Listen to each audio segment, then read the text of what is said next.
Rasulullah SAW pernah menyebutkan begini, yakhruju min Khurasan rayatun sudun la yarudduha syai'un hatta tunsaba bi Iliya. Akan muncul dari bumi Khurasan pasukan pembawa panji hitam. Tidak ada satupun kekuatan di muka bumi yang bisa mengalahkannya, sampai mereka akan mengibarkan panji hitam itu di bumi Iliya, Al-Quds, Al-Aqsa. Khurasan itu adalah perbatasan antara Afghanistan dengan Iran, dan itu menunjukkan kepada Afghanistan. Kami sepakat jika pasukan para pembawa panji hitam itu adalah Taliban, Pak. Saya yakin itu Taliban, karena Taliban lah sekarang yang berkuasa di Afghanistan dan berhasil memukul mundur kekuatan adidaya baik Rusia ataupun Amerika. Di bawah kepemimpinan Boris Yeltsin, Rusia dipermalukan oleh Taliban sampai habis pasukan Rusia di Afghanistan. Maka Islam kembali berkibar hingga dibayatlah Mullah Umar sebagai khalifah. Usama bin Laden ada di sana tahun 97, Pak.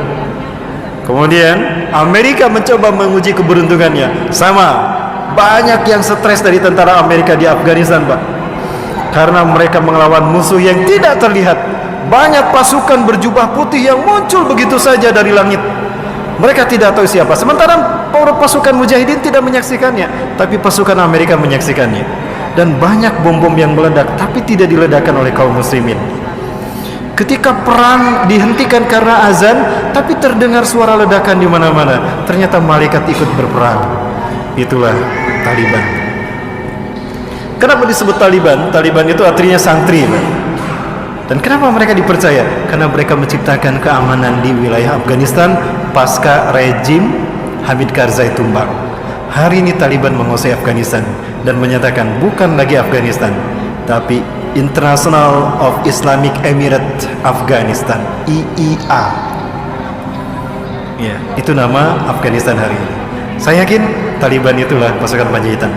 Nah, itu pasukan yang pertama dari 3 pasukan yang akan memimpin pembebasan dunia. Pasukan yang kedua adalah Ahlu Syam. Syam adalah Palestina dan Suriah. Nanti kita bahas pada maghrib. Dan pasukan yang ketiga adalah Taifah Mansurah. Apa itu Taifah? Qit'atun minal muslimin, sekelompok kecil dari umat Islam. Mansurah, ditolong Allah, karena mereka lahir dari negara yang dizolimi oleh penguasanya, dan mereka hanya kecil saja. Bisa jadi itu Indonesia. Dan saya tidak mengatakan merah putih yang disebutkan Rasulullah Indonesia. Rasulullah memang tidak pernah menyebutkan Indonesia, tapi demi Allah, Rasulullah dalam Sahih Muslim menyebutkan merah dan putih. Saya tanyakan kepada ulama-ulama Palestina langsung di Masjidil Aqsa, Pak. Nanti kan jawabannya. Dan kita lihat Agustusan di Palestina, di Gaza, mereka mengibarkan bendera kita dan mereka mengumandangkan lagu Indonesia Raya. Di saat mengibarkan bendera merah putih, bendera mereka belum mereka kibarkan. Kenapa mereka tidak mengibarkan bendera mereka lebih dahulu? Mereka mengatakan, bendera kami masih dijajah, rakyat negara kami masih dijajah, maka kami kibarkan dulu bendera kalian sebagai isyarat jika kalian merdeka memimpin dunia. Di saat itulah Palestina merdeka untuk selamanya. Allahu Akbar. Ya, kebangkitan Turki ini akan menjadi pembuka bagi pembebasan wilayah-wilayah yang ada di seluruh dunia, terutama Jazirah Arab. Ketika Imam Mahdi dibayat, Bapak Ibu ingat Imam Mahdi akan dibayat ketika ibadah haji hanya sedikit dilaksanakan. Aneh sekali, padahal di saat Imam Mahdi muncul, kalau di akhir zaman berarti umat Islam mayoritas. Tapi kenapa hanya sedikit mereka yang beribadah haji dan umrah? Nah, bisa jadi karena pandemi. Sedikit kan yang beribadah haji. Kemudian Imam Mahdi akan dibayat setelah matinya seorang raja, lalu diikuti oleh pertarungan 3 putra mahkotanya berebut kekuasaan. Baik, saya sebutkan beberapa 2 hadisnya. Yang pertama, yaqtatilu salasatun 'inda kanzikum, akan berperang 3 orang laki-laki di sisi Ka'bah kalian. Kulum ibnu khalifatin, 3-tiganya putra mahkota, anak raja. Tsumma la yasiru ila wahidin minhum, tetapi salah satu dari mereka tidak berhasil menjadi raja. Karena yang menjadi raja adalah Imam Mahdi. Kalau kita mendengar raja Arab meninggal, lalu terjadi perang antara 3 anaknya, saya tidak tahu. Perkiraan saya apakah antara Muhammad bin Salman, Muhammad bin Nayef dan Khalid bin Farhan, atau antara Muhammad bin Salman, Muhammad bin Nayef dan Al-Walid bin Talal. Tiga orang ini adalah putra mahkota, dan Raja Salman sudah diberitakan sakit-sakitan, ada isu meninggal dunia. Apakah ini isyarat Imam Mahdi akan segera dibaiat di musim haji? Wallahu a'lam bishawab. Yang saya tahu, beliau dibaiat pasca ibadah haji, dan hanya sedikit yang berbaiat. Dan ketika beliau berbaiat, apa yang akan terjadi?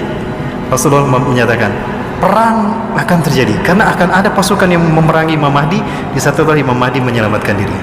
Dan perang pertama bukan melawan Cina, bukan melawan Amerika, bukan melawan Israel, tapi perang melawan Jazirah Arab. Innakum satagzuna jaziratal Arab wa yaftahuha Allah. Sungguh kalian akan memerangi Jazirah Arab, dan Allah akan memenangkannya untuk kalian. Summa tagzunal faras wa yaftahuha Allah. Lalu kalian akan memerangi Persia, dan Allah akan memenangkannya untuk kalian. Summa tagzunar Rum wa yaftahuha Allah. Lalu kalian akan memerangi Rum, Eropa, dan Allah akan memenangkannya untuk kalian.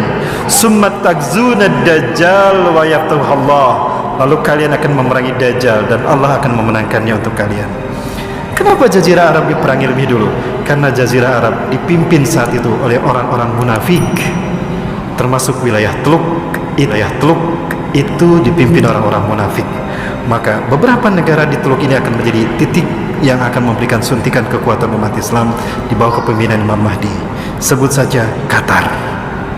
Qatar adalah satu negara di Arab yang memberikan suplai besar kepada para mujahidin, termasuk Al-Qaeda. Kalau Inggris menjadi suaka politik bagi pemimpin yang memerangi Islam dan aliran sesat, maka Qatar adalah suaka politik bagi pejuang-pejuang Islam di seluruh dunia hari ini. Maka tidak menutup kemungkinan Bani Tamim akan muncul dari Qatar. Pemuda Bani Tamim akan muncul dari Qatar. Itu sempat ada pembahasan seperti itu kan. Artinya negara-negara Teluk ini akan menjadi pemicu kebangkitan wilayah Arab, dan akan menjadi suntikan kekuatan bagi terciptanya kekuatan politik bagi Imam Mahdi. Siapa itu tadi? Tiga pasukannya: Ashabul Sud, kemungkinan Taliban; Ahlus Syam, Palestina dan Suriah; Taifah Mansurah, Asia Tenggara. Dan itu dipimpin Indonesia.